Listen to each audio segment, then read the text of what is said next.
Coach Freeman's going to get us started today with a few comments about signing day. After that, we'll open the floor for questions. Coach Freeman. Thank you. Yeah, I mean, very exciting day. Obviously, extremely thrilled about this class that we signed today, and it's going to come in here in January and some of them in June. But I just want to first start off with a couple thank yous. One to our players for their time, our coaches, support staff, and the families of the coaches and support staff for their time and effort to truly sell what Notre Dame is all about, the experience. General Manager Mike Martin and the entire recruiting staff, and they've done a great job. Compliance. There's a lot of people, and I know Mike will go through the particulars when he comes up here, but we couldn't do this without the support of many partners, but many people around here that sell this place and show what it's like to be a part of Notre Dame. And so as you look at the class, 27 commits, it's our highest ranked class and since they've really started keeping rankings, and credit to the hard work that the staff has done identifying the right guys, but they're also talented.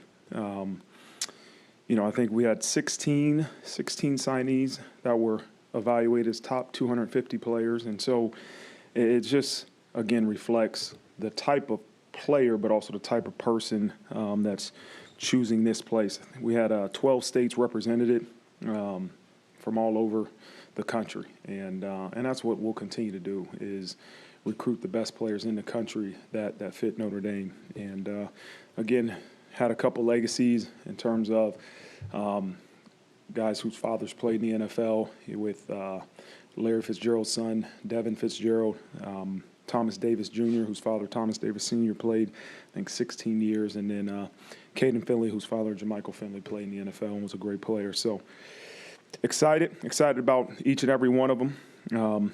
I just thought we were very intentional about who we targeted. And then as you look at the summer, we had, I think, 28 official visitors and 27 of those guys committed. And so we didn't waste a lot of time. We were on the right guys. Nobody decommitted. They bought into what this place has to offer, and I'm excited for what their future holds. So with that, I'll open up for questions. Front row on the left, Jack Sobel. Coach Freeman, what was the difference when you were building this class between, before you were selling we can make the national championship, now you're selling we just did make the national championship? Yeah, I think, we've always said that you come here and aspire to win national championships. And I think for a lot of young people, they watched the run we made last year, and they see it with their own eyes, right? It's not maybe their parents that said, oh, yeah, I remember when Notre Dame was winning national championship or was on that type of level. These young people are seeing it and believe that they can reach that type of individual goal and team goal in the current landscape of college football. And with this being Mike's first class as general manager, can you describe his impact on the class? It's been tremendous. His evaluation we knew was going to be a strength of his, but the ability to recruit and develop relationships with the young people has really stuck out to me. And I knew that would be a transition for him coming from the NFL, but as you've seen, he's done a tremendous job of developing those relationships with the young people and their parents and families. And again, it's been a great addition to our staff and our program, and look forward to see what it continues to do. Back row, or back of the room, Matt Freeman. Marcus, you have one of the top defensive line classes in the country and arguably the top DB class. How important was that to mesh those two together?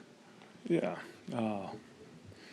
There's no great defenses without a great D-line and some great DBs, and we knew that was an area we had to continue to enhance our roster. And when you talk about the guys we've signed at those positions and the type of players, the ranking, but the type of players those guys are.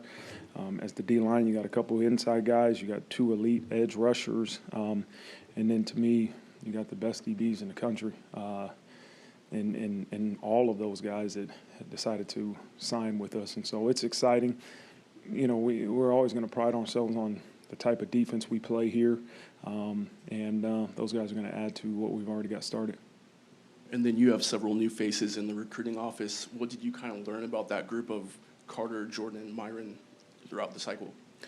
Yeah, Carter has obviously been with us for a couple years, and I've firsthand seen the strengths that he's had. But to get Jordan here and Myron, who is a guy that's never been in the recruiting office, to get those guys here, Justice, and to see the way they've been able to not only attract young people here, but the way they've been able to gel as a department has really been a positive sign. They work really good together, and they're producing some good results. On the left, Tyler James. Marcus, you mentioned it being one of the highest ranked classes for you guys since it's been tracked like that on the internet. I'm curious, does it feel elite to you? Did you feel like there is a difference with the number of guys that are at the top end in terms of players across the country? I know you guys' evaluation is different than those who make the rankings, but does it feel like you have more of those top end guys in this class? Yeah, I mean, as you watch them and you evaluate them, even the guys, all of them that have been committed, we watched their senior year film, and as I've watched them this senior year and watch how they've dominated at the high school level, that's what you expect to see from such highly rated recruits. And even I remember going to see Rodney after his first game back, and all those guys, man, like they're playing at a high level in high school, and you should, right? If you're one of the best players in the country, you should be dominating at the high school level. And I was encouraged by watching not only before they committed, their junior film, seeing them in camp, but to see them continue to improve as they've gotten into their senior year has been encouraging. And then almost all the class is planning to enroll early. I'm curious, what's the benefits of having so many guys? What's the challenges of bringing that many guys in January? Yeah, I've always said there can be two goods, right? And one is you come in early, it can be good. If you come in June, it can be good. I think it's each individual that has to make the decision what's right for them. And we fully support both instances of when you enroll at Notre Dame. And, to come in early, you get a head start on obviously the playbook, you get spring practice, you start your development right away, and you get a head start in the classroom, which is important. And you get a good foundation set before the summer, and you start your true freshman year. Those guys coming in June, again, as I tell them, you're not at a disadvantage in terms of if you're going to be able to help us as a freshman. Some of the best players that have played for teams I've coached or been on as true freshmen, probably majority of them have come in June. And it's just a unique situation. But, I don't want you to make the decision, I'm coming in January only because I think this is going to give me the best chance to play right away. If you're good enough to play as a freshman, it doesn't matter what time you come, but there's positives in both, right? And a lot of those guys that come in June are three-sport athletes or competing in the spring, and so that's a good thing too, right? And we don't want you to – we're not going to make you give up the second half of your senior year just to come into school early. If that's something you want to do, we support it. If not, we support that too. Front row on the right, Eric Hansen. Coach, when you came in, since you've come in, there's been like a stacking of really good quarterbacks. I'm wondering when you got the job, what was your vision about recruiting the quarterback position, and how does Noah Grubbs fit into that picture? Yeah, Noah is as talented of a high school player as we've evaluated in high school quarterbacks, and he's playing really, really well, in this senior year. And he came up here in the summer after he was committed, and I was watching him throw a little bit and do some things. Like he was coming to camp even after he was committed, and he is. I'm excited for him. My vision has always been to, have a high school quarterback be the future of Notre Dame football. I know in my first 2 years I had to make decisions that decided to go in the transfer portal, but when Riley was our quarterback 2 years ago, I knew the future quarterback of Notre Dame was in-house. And it was one of three people, right, that I believed could be the future of our program. And I have a strong belief Noah will get here and do some great things in his first year. And we're going to continue to make sure and hope that the future of our quarterback position is built through high school recruiting. And then following up on Tyler James's question, you've had C.J. Carr a couple of years ago, and last year Matt Freeman and those guys come in December. Is that still a thing? Are you able to do that anymore? No, that's a new NCAA rule. We can't do that anymore. They can come in after when the spring semester starts. Do you know why they got rid of that? There's a lot of things that happen that I'm not in those meetings and those committees, but yeah, I'll just leave it at that. Same row, Pete Sampson. Mark, you mentioned sort of getting the right guys as it relates to not having decommitments. Why were you guys better at that this cycle? Because I would think that is as much as finding guys that fit Notre Dame and are willing to take on a challenge, but also maybe not taking a guy early and then you watch him his senior year and be like, actually, I don't know. So, like, why was the evaluation of these guys better this year, do you think? I don't know if it's an evaluation thing. You know, we had some early commits, and we have to continue to monitor, are those guys improving? Are they playing well as seniors in high school? And if they're not, then we have to make decisions that ultimately are best for us, but in them too. But we evaluated the right guys. We continue to make sure they understood, why are you committing to Notre Dame, right? And it's easy in the moment to make that phone call and say, I'm committing to Notre Dame. The challenge is when that feeling wears off. Are you still going to stay committed and true to your word, as we are, right? And so I'm just proud of those guys. I'm proud. It talks to the closeness to me of the group.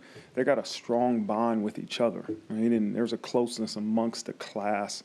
I hear often about their group chat and some of the things they do together online, and that's that brotherhood. It's already starting, and they haven't even stepped on campus permanently. It just speaks to probably why a lot of those guys, even when people are pulling at them, they say, no, hey, I'm committing to this place and I'm staying committed. Could you speak a little bit more in detail about the DBs in this class? And then also just sort of what the effect of Leonard Moore, Xavier Watts, Ben Morrison, like, what do you think that has on the ability to get O'Brien, Adams, Pouncey, et cetera? Yeah, I think each one is different. When you're recruiting Kari, you show him the development Coach Mick has done with corners and Leonard Moores and the Sauce Gardners and the Benjamin Morrisons. And, you know, I think Kari sees himself as that caliber of a player. And, you know, then you think about the Joey O'Briens and you sell the Xavier Watts, but the Kyle Hamilton, right? And that, hey, your body size and athleticism reminds us a lot of Kyle Hamilton. And that doesn't mean they're going to commit because of that comparison, but I think them seeing a visual of what their college career can be like, the development, it speaks volumes to them. And then, tell you what, Aiden Pouncey, man, he is playing as well as any of the DBs. As you watch what he does his senior year on film and what he's doing as a punt returner, as a corner, as a safety on offense, man, he's playing as well as anybody in that defensive back signees class. And then Chad Smith, I think he was the first one. He was the first one to commit as a corner, and he's playing really well. And then Nick Reddish, to me, is a little bit of a Swiss Army knife. I mean, they have him playing sometimes backer and safety and blitzing and coveraging and playing in coverage. He's going to do a lot of, to me, he has a lot of skill sets, and we'll figure out what's best for him. But it's a strong class. It's a strong DB class, and we're going to need it. Staying on the right side, Drew Mentok.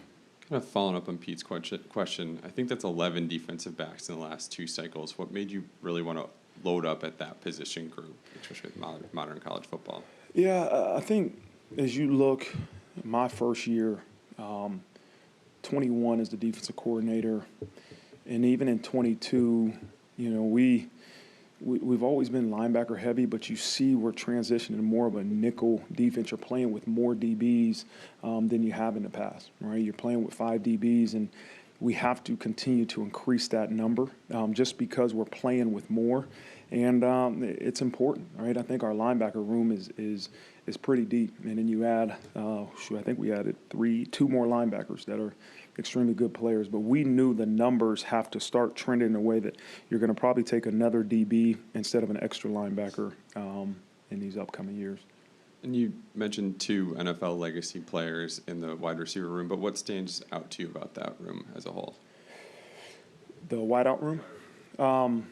You know, I think as you think of Devin Fitzgerald, you know, he was a guy we have known of because of Cree Thomas, right, being at that school, Benjamin Morrison, and he reminds you a lot of his father. Like he's, he might come in here and he might not have the fastest 40 time, but he has some of the best ball skills of any wide receiver prospect I've seen. He's just always in position to make a play, and he makes the play. I mean, and it was too good to not go in full throttle and try to get him committed, and we're grateful he did commit. His mom and dad are just such special people. I've said, even on his official visit, his dad probably sold Notre Dame better than I did.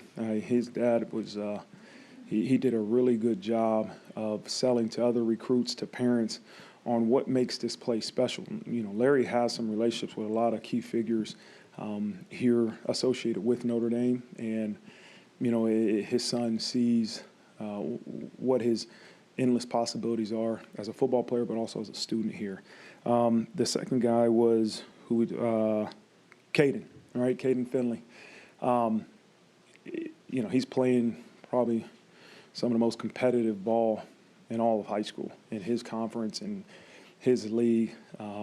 He's as talented as anybody you'll see, and he's a guy we've been on for quite a while. And we kept getting him up here. We kept getting him up here. We kept getting him up here. And he took some other visits, and finally, for him to say, "This is where I want to be." His dad went to Texas. We knew that was going to be a difficult recruiting process to, try to convince him to come up here instead of maybe going somewhere his dad went or somewhere closer to home. But I think with Caden, it was the relationship. It was the relationships with the guys in this class that ultimately got him to say yes. And those are two extremely talented wide receivers. Going back to the back of the room, Matt Freeman. Marcus, a little off topic, but the college football rankings came out last night, and Notre Dame fell to 10. Just your general impressions of that. It's obviously you're disappointed, but more so because a little bit of confusion. You're confused in terms of what we could have done differently, right? And why we fell when we won 49 to 20. I think we were up 42-6 going in the fourth quarter, and that's the only thing that. And it's not I don't spend time talking about other teams, but it's just like, okay, what could we have done differently? I don't know, right? It's just that you always look for cause and effect. You look for a reasoning why, you go up or you fall. And for me, it was just you didn't see a great explanation for why we fell when we had a performance we did last Saturday. And so disappointed, right, that we fell, just because I don't necessarily agree with it, because I think our guys did a good enough job versus Stanford to warrant not falling in the rankings, right? And I don't know if a team did something that much better than us to jump us. I don't know. That's for the committee to kind of address. Coach Freeman, thank you. Good? All right.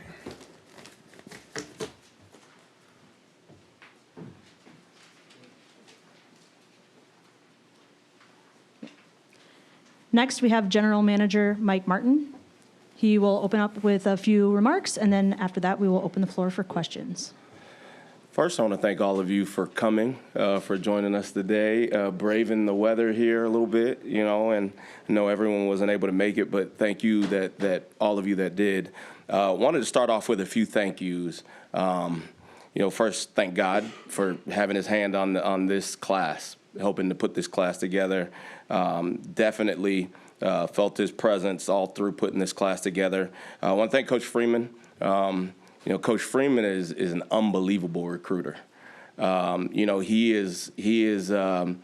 has an unbelievable way of connecting with people, and he was able to do that with this entire class. And if we could put him on, he's on a lot of things, on a lot of billboards, on a lot of signs. If we could put him on more, we would.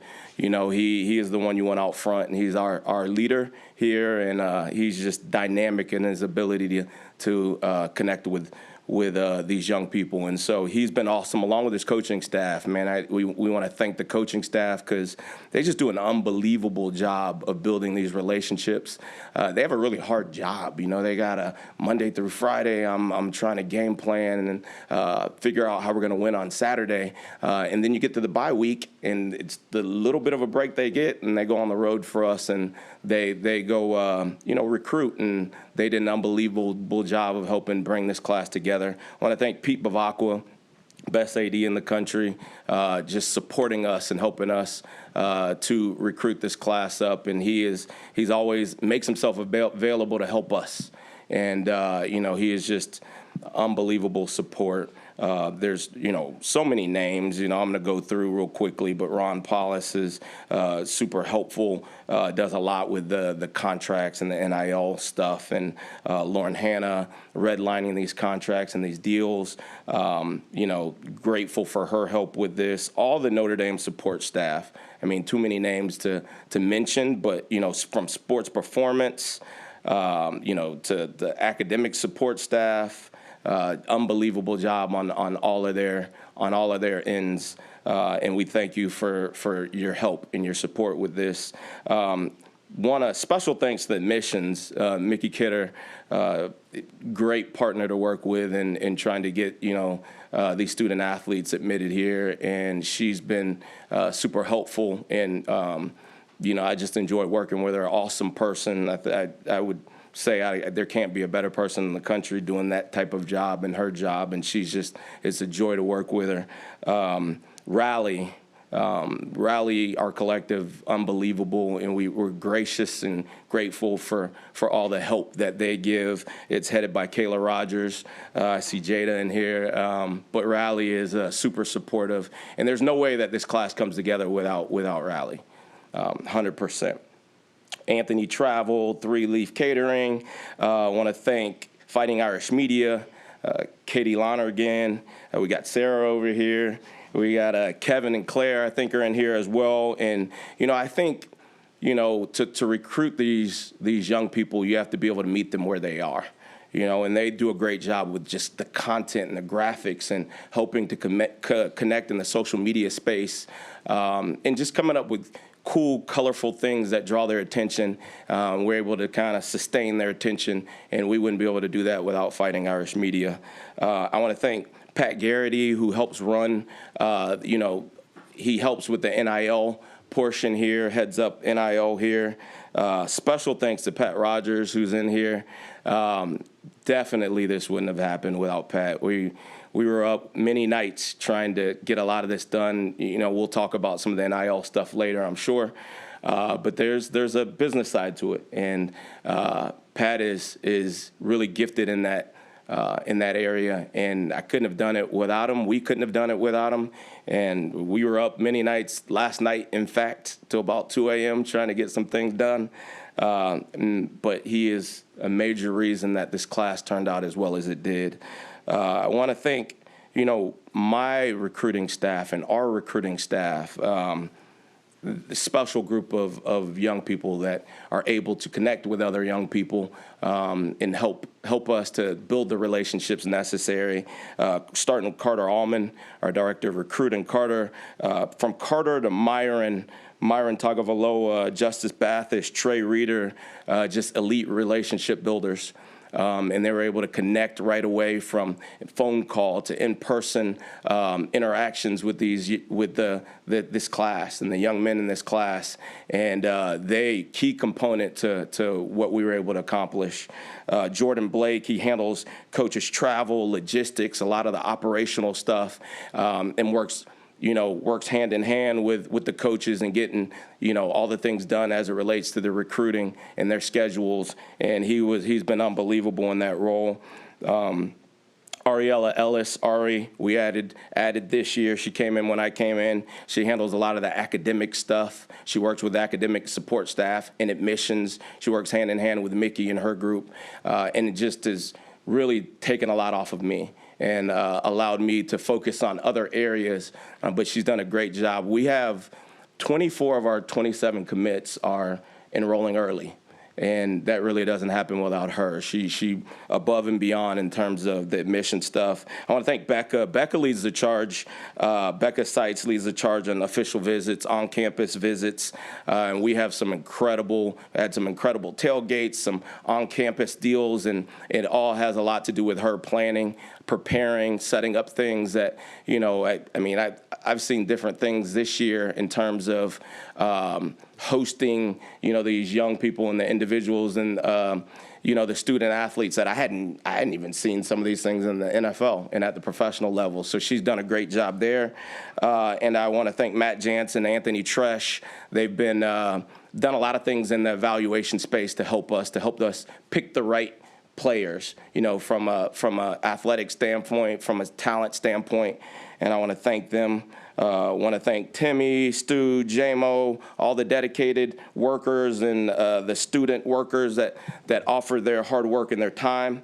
And so I just, again, want to thank all of them. I want to thank the wives of the coaches and some of the personnel and support staff, too. They often get forgotten, and I want to thank them because, when we're recruiting, they're recruiting. They were really big and influential in this. So after that, after getting the thank yous out of the way.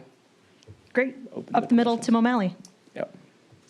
I think this might change as the general manager position evolves, but you're hired late February, early March. The Yes. pot of gold is March 17th. Just can you take us through your priorities for blending recruiting with also you have to get in to start looking ahead at some people that could be portal people as the season progresses. How did that kind of condensed calendar year work for you? Yeah. It's been interesting. It's been a lot because it's kind of ongoing. Doesn't really stop. You catch your breath for a second, and you go right into the next thing. And I'm grateful what we've been able to accomplish from a recruiting standpoint for this 2026 class, and I think that earns us the opportunity to go into something else, a whole new challenge. I would say the shortened calendar is challenging, and trying to navigate that is tough. And sort of now we're pivoting right into this portal deal with the January 2nd fast approaching. So we've been working on that for a little while.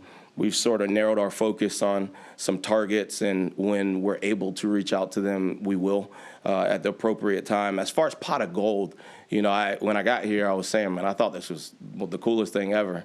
The Irish, we get to celebrate the Irish on St. Patty's Day, and reaching out to not reaching out, but the announcement of the kids that we were able to offer, in the upcoming class. So we are looking to maybe do something a little bit different on Pot of Gold Day, and so we'll kind of keep you guys hopefully waiting to see what that is. But we're excited about what we plan to do with Pot of Gold Day. I know this is related to the portal, but a healthy dose of offensive linemen, defensive linemen, and defensive backs in this class. Obviously, that has to do with the Notre Dame roster at present, but is part of that it's better to recruit that and develop it than find, in many cases for Notre Dame, a one-year guy at that position? Yeah.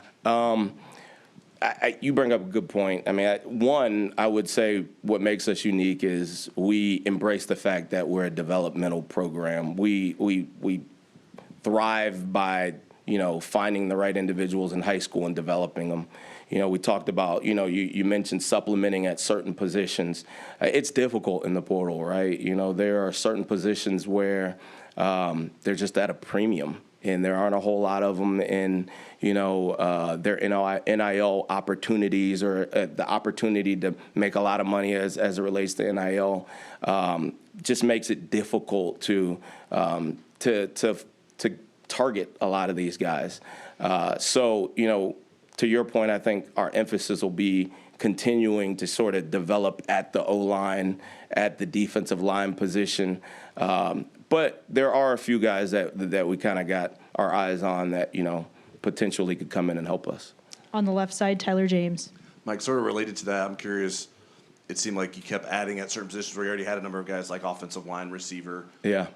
What was the process of deciding, we can't pass up adding another guy at certain positions, and how do you balance that as you go through a recruiting cycle? Well, I think what made this, I think Coach Freeman mentioned earlier a bunch of awesome, stats. Like one, this is our top class in the internet era, and we have all these like, hey, we got a bunch of top tier O linemen.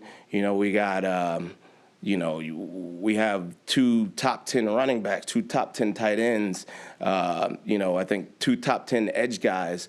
I think we were able to sort of ride the momentum of last year, and we were able to reach certain players consistently that we may not have been able to get in the past. And so when you have the opportunity to do that, I think it's important that you sort of take advantage. So I think when we started off there was we did not have the intention. We didn't set out to sign 27 young men.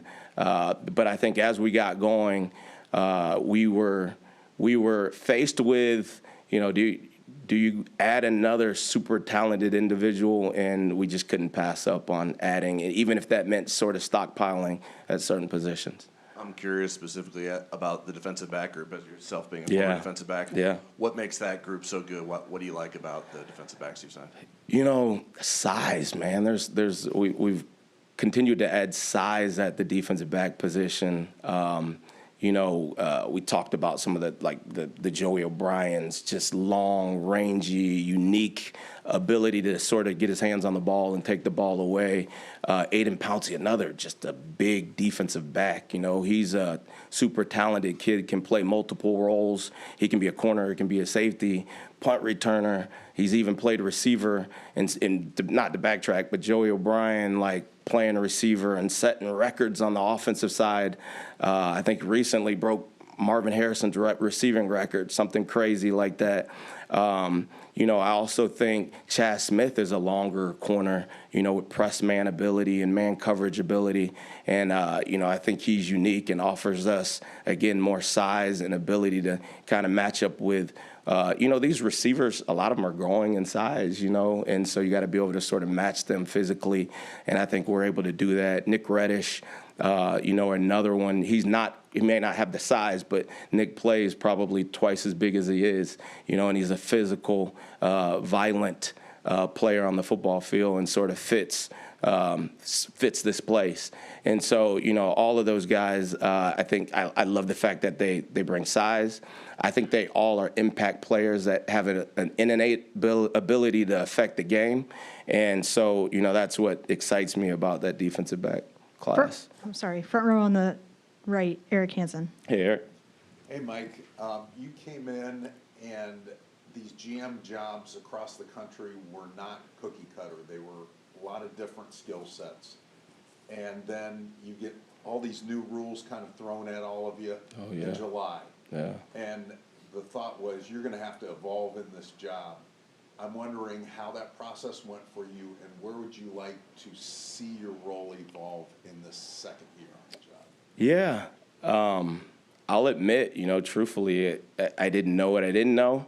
And when I got into this job, and then, hell, I don't think anyone knew, just with all the rule changes that you mentioned. And so I started off, I'll say, I think we were sort of all over the place. Freeman often references a bumpy road to better. I think along the way we sort of got better and started to familiarize ourselves with the changes. I'd like to see, I think, out of this position, I think just even around the country, I think our emphasis is on getting the right players, so the evaluations effort being sort of ramped up. I mentioned that, I think, when I first got here, that was sort of the goal.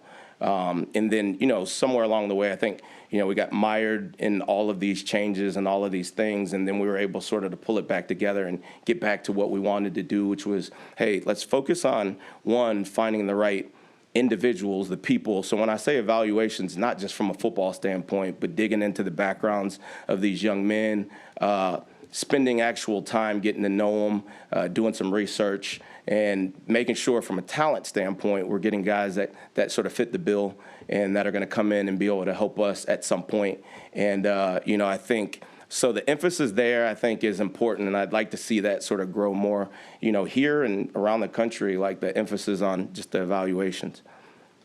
And then you mentioned bumpy road, choose hard.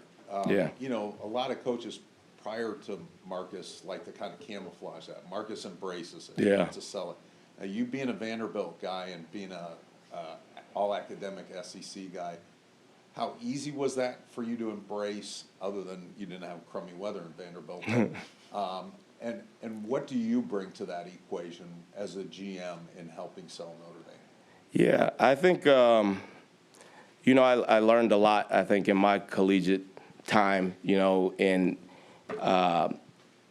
you know, I learned the importance of education and the academic side. I also learned how to kind of persevere through hard times, because we had it rough.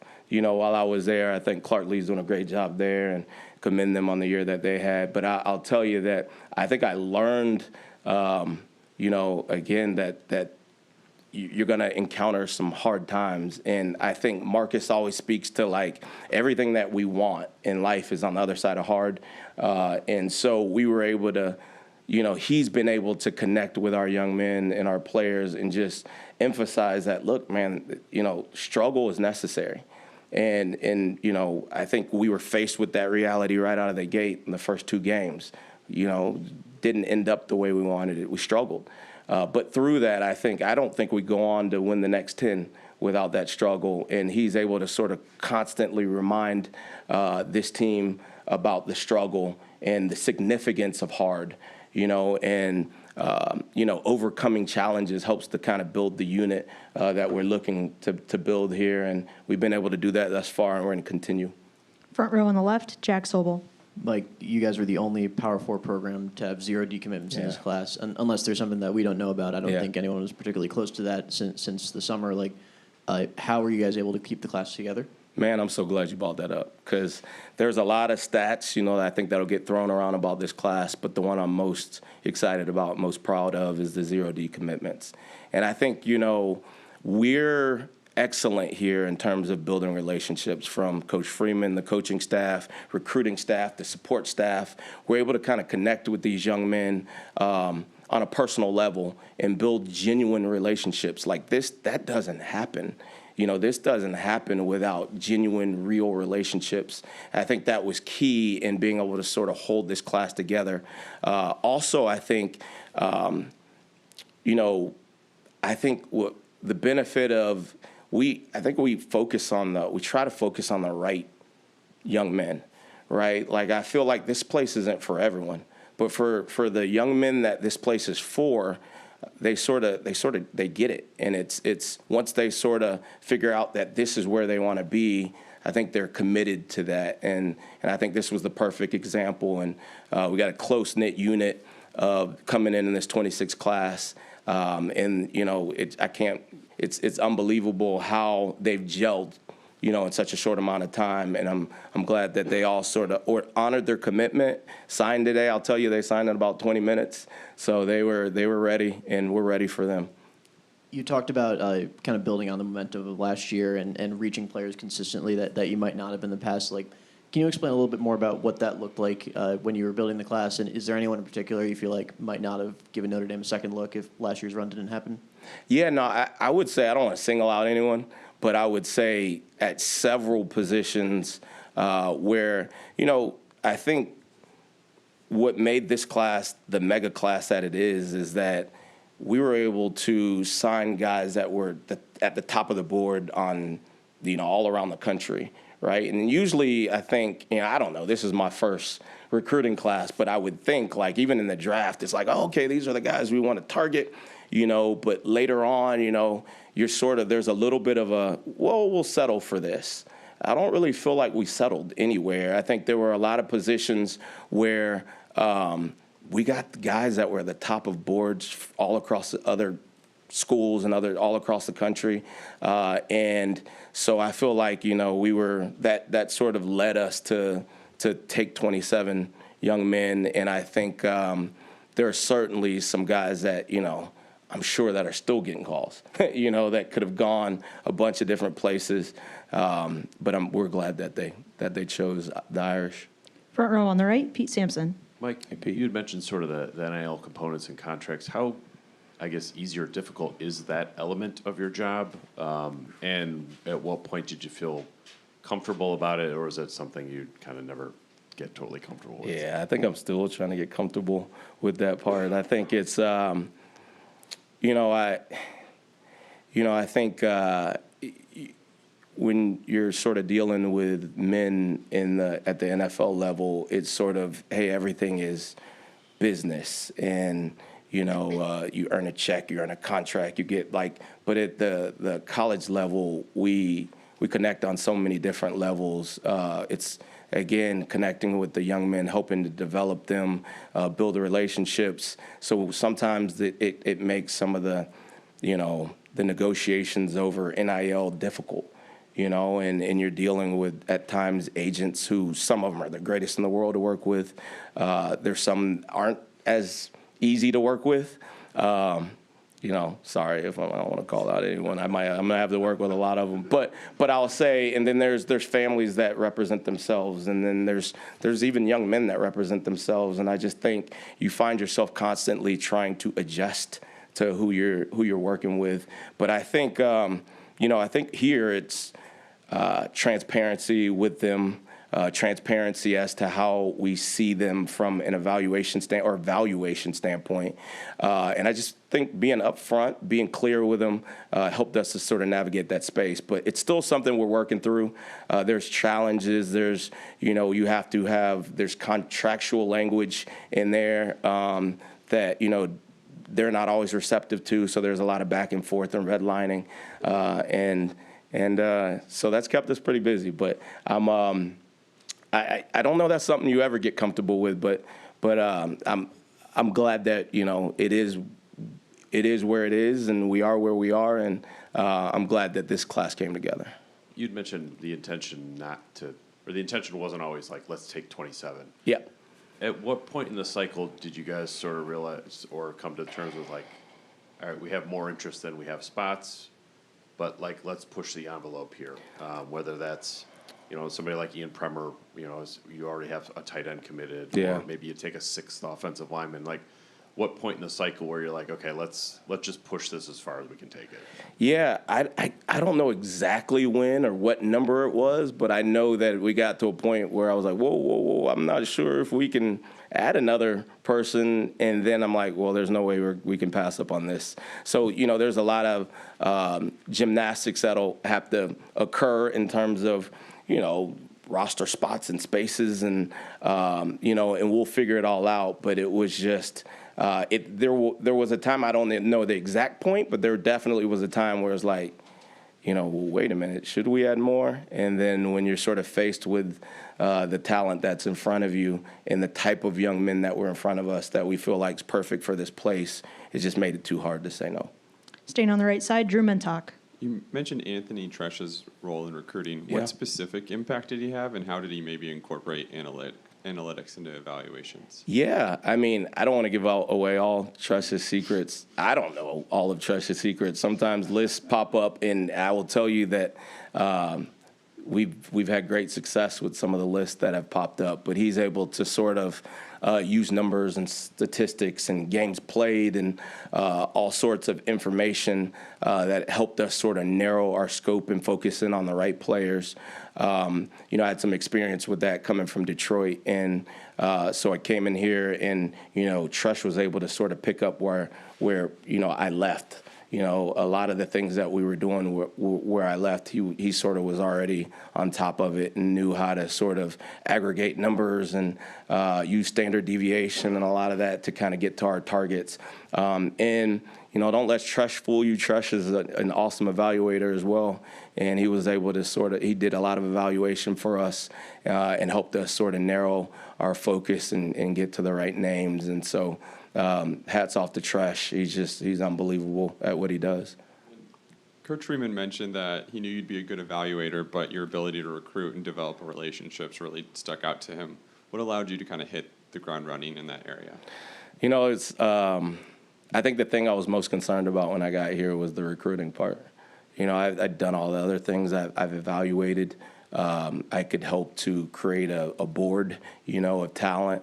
But I was worried about the recruiting part just because I've never recruited, But when I got here, I realized that I'm able to connect with the parents especially, right? The parents are my age. I don't know when it's like, when this happened, when when you look around, you're like, dang, I'm way older than a lot of the staff that I work with, and I'm the parents' age, and I have a son and a daughter that are, starting to approach college, and so I'm able to kind of connect with the parents, I think, in a way that maybe some of the younger staff can't. Like you want to know, as a parent, you want to know,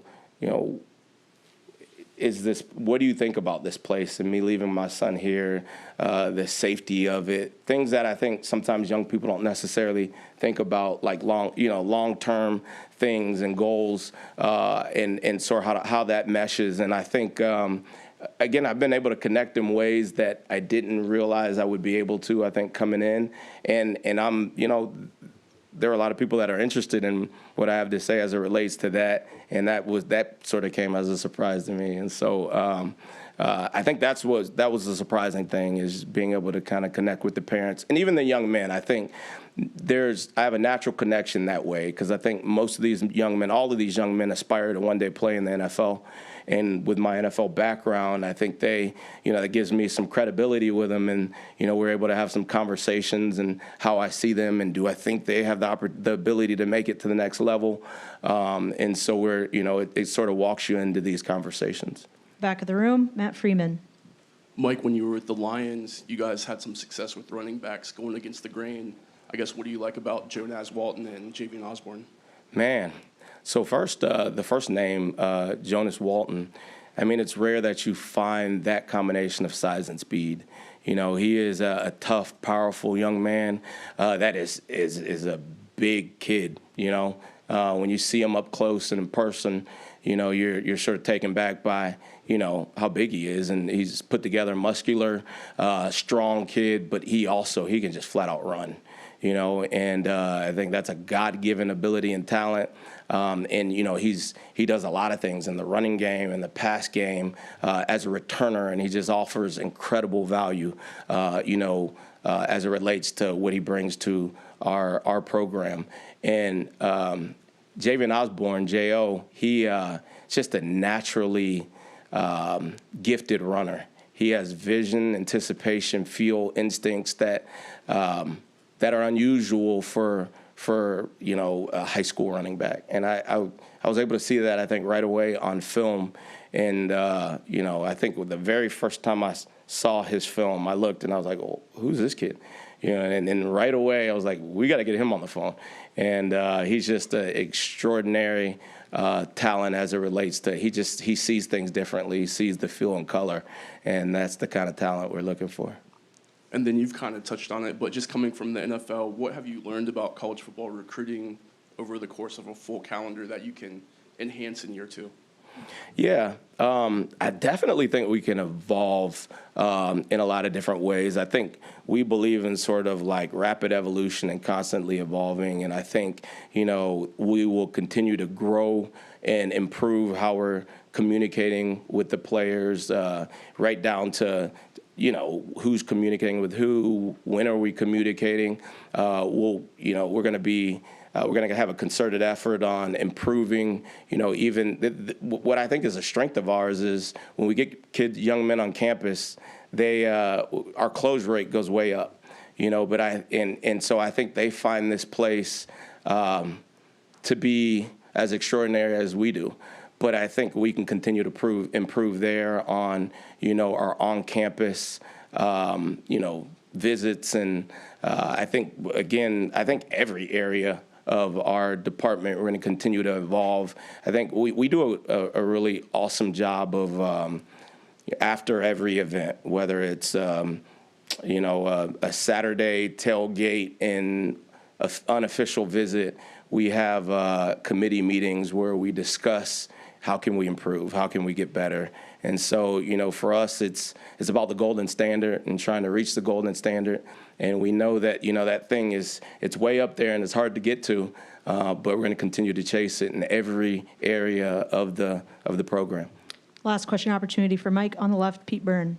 Hey, Mike. Hey. You talked a little bit about the NIL contracts, which are obviously, it's kind of uncharted territory right now. I'm curious how you and the staff go about, creating a valuation for each kid that you're recruiting, and How much does Marcus get involved in the position coaches? And I'm just wondering if you could share some insight into how you look at these guys beyond simply, do we want them here or not? Yeah, it's tough. I think where we start is, so for the 2026 class, where we started was sort of how much of the budget we were going to allocate to the 2026 class. And then from that, in each position room, what percentage of that percentage do we want to allocate to those rooms?